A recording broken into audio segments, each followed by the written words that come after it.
Əgər siz də daim TikTokda, Instagramda və YouTube'da shortlara, reelslərə baxmaqdan həzz alırsınızsa və bu bir müddət sonra sizə yorğunluq verib həyat eşqinizi əlinizdən almağa başlayırsa, bu video sizin üçündür.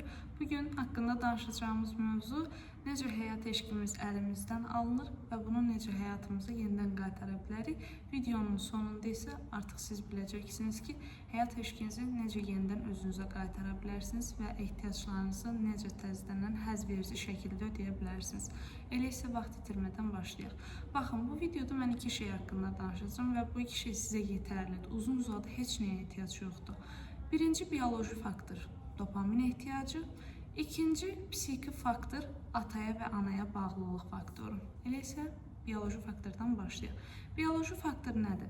Əgər siz videonun başında da qeyd olunduğu kimi daim reelslər izləməyə, shortlar izləməyə başlayırsınızsa, beyində olan dopamin hormonu, yəni istək, arzu və mükafatlandırma hormonu hər videonu bitirdiyiniz zaman ifraz olunmağa başlayır. Niyə? Beyin anlayır ki, mən bu 10 saniyəlik videoya baxdımsa, demək nəsə bacardım. Və mənim üçün uzun vadəli nəticələr əldə etmək, uzun vadəli hədəflər qoymaq çox çətindir. Niyə? Çünki hazır 15 saniyədə ala bilirəm də 10 saniyədə. Niyə 23 aylıq, 5 aylıq, 10 aylıq bir hədəf qoyum, özümü onu reallaşdırmağa çalışım. Və fikir vermişsinizsə, nə zaman özünüzü pis hiss edirsiniz və sanki depressiv bir moddasınız, əliniz daim telefonda gedir və başlayırsınız özünüzü qısa videolar izləyən yerdə tapma. Niyə? Çünki beyin rahatı tanıyır. Deyir ki, mən indi pis hiss edirəm özümü. Asan şəkildə necə dopamini qaldıra bilərəm? Necə bədəndə dopamin hormonunun gedişini sağlaya bilərəm? Başlayır tez-tez videolara baxmağa və hər baxdığı zaman normal olaraq nə olur? Dopamin ifrazı olunmağa başlayır. Amma bu təbii ki, qalıcı bir çözüm deyil.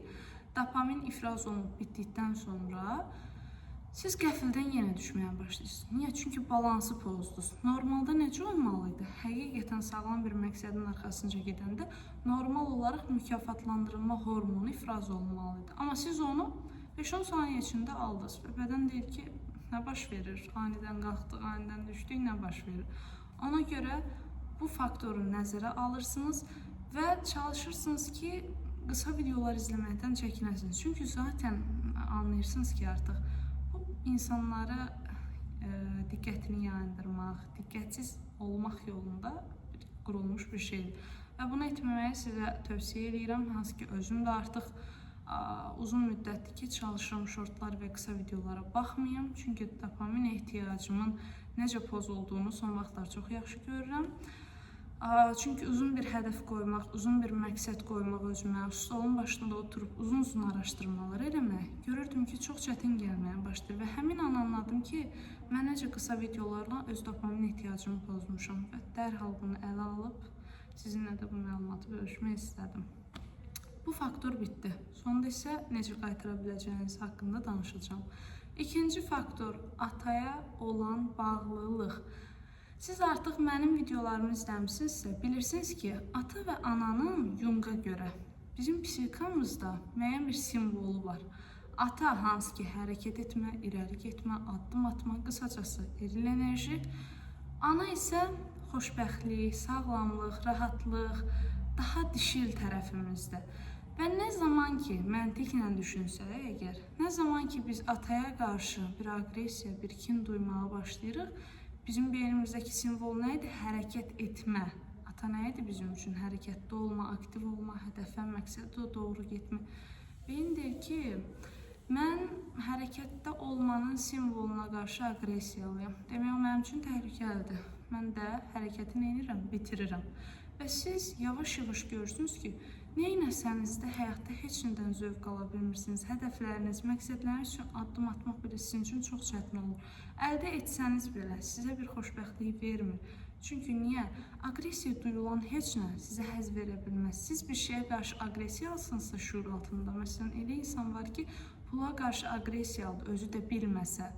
Amma pul qazana bilməyəndə də şikayət edir. Anlamır ki, insan zaten aqressiv olduğu şeyə qarşı həzz duyğusu yaşaya bilməz. Və siz də hər zaman əgər görürsünüz ki, həyatda addım ata bilmirsiniz, məqsədlərinizə gedə bilmirsiniz, dönüb baxacağınız şəxs atanız olsun. atamı harda qəbul etmədim, harda atama qarşı aqressiv oldum ki, indi həyatda addım atmaqda da çətinlik çəkirəm və nə zaman ki o sahəni həll eləyəcəksiniz, həqiqətən görəcəksiniz ki, daha arzulu, daha istəkli, daha məqsədlisiniz hər şey üçün. Və bu da bura qədər idi. İndi isə sizə izah edəcəm ki, necə artıq bunları həll edə biləcəksiniz. Bioloji faktorumuz nə idi? Dopamin ehtiyacı. Dopamin ehtiyacını təzədəndən yerinə oturtmağın tək formulası uzun bir hədəf qoymaqdır qarşınıza. Məsələn, bu ilk başda sizin üçün çox çətin olacaq, bilirəm. Əgər 7/24 TikTok, Instagram, Reels izləyən birisinizsə, bu sizin üçün çətin olacaq, anlayıram. Amma mənim sizə tövsiyəm və özümün də necə başladığını sizə deyim. İlk növbədə bir video başlığı seçirsiniz, hansı ki sizi çox cəlb eləyirdi. Bilirsiniz ki, buna nə zamansa baxacağım mən. Girirsiniz o videonun 3 dəqiqəsinə.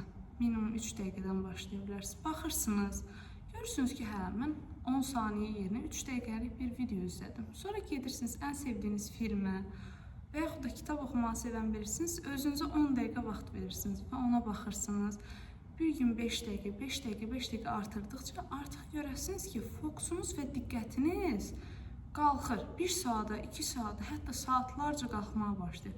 Və belə olduğu təqdirdə mən sizə tamamilə zəmanət verirəm ki, fokusunuzu artırdığınız zaman daha həvəsli olacaqsınız hər şeyə qarşı və dopamin ehtiyacı o qədər sağlam olacaq ki, siz etdiyiniz çox xırda bir şeydən belə zövq almağa başlayacaqsınız. Çünki dediyim kimi, əgər sağlam bir dopamin varsa bədəndə, dopaminin gediş-gəliş nöqtəsi varsa, sizin üçün bu çox rahat olacaq ki, siz nədənsə zövq alasınız. Amma qeyd eləmişdik, əgər ata ilə olan psixi bağlanma modelini dəyişmirsinizsə və aqressiv bağlanmağa çalışırsınızsa, zaten bədən elə eləyəcək ki, sizin bioloji prosesləriniz pozulsun. Çünki bilir ki, mənim gözümdə olan o hərəkət, o həzz duyğusu, mən ona qarşı aqressivəm və aqressivəmsə onu hiss eləyə bilmərəm. Çünki aqressiv olduğum bir şeyi hiss edəsəm, mənim üçün zərər verir.